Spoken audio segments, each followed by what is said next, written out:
এটা 2022 সালের 15ই আগস্ট, জাতীয় শোক দিবসের একটি চিত্র।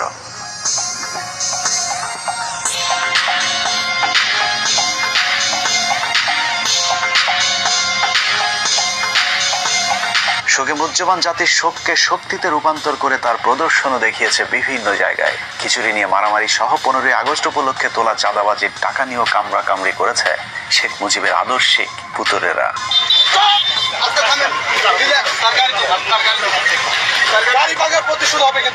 গরু আর কি দেয় অনেকেই দেখছে। এই যে আমার এই দেখেন জামা জামা ছেড়ছে এবং এখানে একটা বাড়ি করছে, যা মনে করেন দেখানোর মতো না। মানে এরকম ঘটনা সারা বিশ্বে বাংলাদেশের আওয়ামী লীগ দল ক্ষমতায় থাকতে। ক্রিকেট ম্যাচ হয়েছে না কালকে বরগুনায়,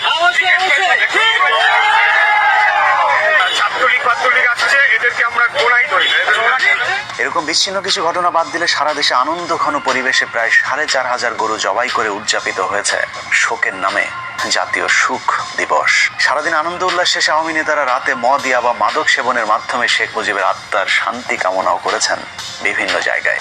সেই সাথে শেখ মুজিবকে জাহান্নামের সর্বোচ্চ জায়গায় রাখার জন্য মহান রাব্বুল আলামিনের কাছে ফরিয়াদ জানিয়েছেন শেখ মুজিবের উম্মতেরা।